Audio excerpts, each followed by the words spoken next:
sampai kebanyakan orang mulai salah pahamnya ketika dengan Yesus adalah bahwasanya mereka menganggap Yesus itu orang kulit putih. Itu ya benar, bukan kan? Bukan. Iya. Dan karena sampai sekarang perdebatannya di Amerika Serikat. benar. Dan aku pernah lihat ada komedian yang ke Amerika, dia seorang Kristen Arab. Dan orang-orang tuh langsung langsung tidak bisa memahami itu.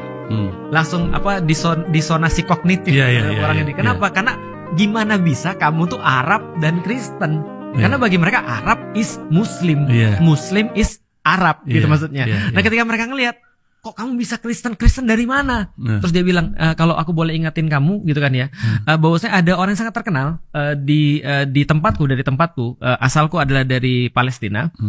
Kalau aku mau kasih tahu kalian, ada satu orang terkenal banget sebagai orang Kristen di tempatku, namanya Yesus. Kalian tahu? Itu bukan joke-nya Sammy Obeid ya? Ada lagi satu lagi sebelumnya. Lagi, ya. Jadi kalau Sammy Obeid kan Muslim, dia Kristen, dia Kristen, dan Palestina. Iya. Dan itu kan kayak nggak nyambung ya. Sampai sekarang pun kita masih nggak bisa nyambung Palestina Kristen itu nggak bisa nyambung. Padahal kita harus tahu dulu kalau kita sebelum bicara tentang Yesus, konteksnya dulu kita harus tahu. Pertama kita harus tahu bahwa ada satu tempat ketika Nabi Ibrahim itu terus kemudian pindah. Nabi Ibrahim itu asalnya dari Irak. Di daerah Mesopotamia. Nama kotanya Ur Kasdim. Pada saat itu namanya bukan Irak, namanya Mesopotamia. Oh, Mesopotamia. Sumeria. Sumeria. Jadi nama kotanya Ur Kasdim atau Ur of the Chaldeans. Jadi kota Ur Kasdim ini di ujung daripada dekat Teluk Persia sekarang. Nah, dia hijrah dari sana, dia pindah menuju ke sebelah utara sampai di satu kota namanya Harran. Harran ini sekarang jadi kota Şanlıurfa di Turki. Karena daerahnya itu aja.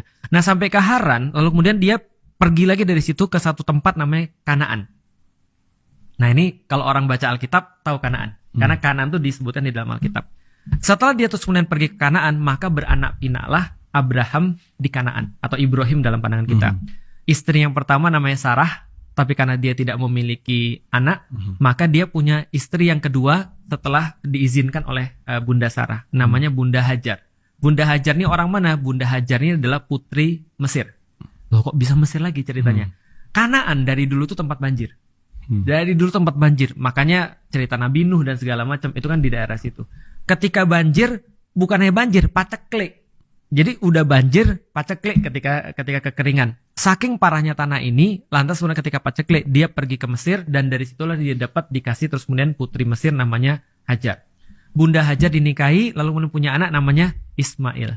Ismail anak pertamanya. Ismail setelah lahir beberapa puluh tahun berikutnya lahirlah namanya Ishak. Anak keduanya dari Bunda Sarah.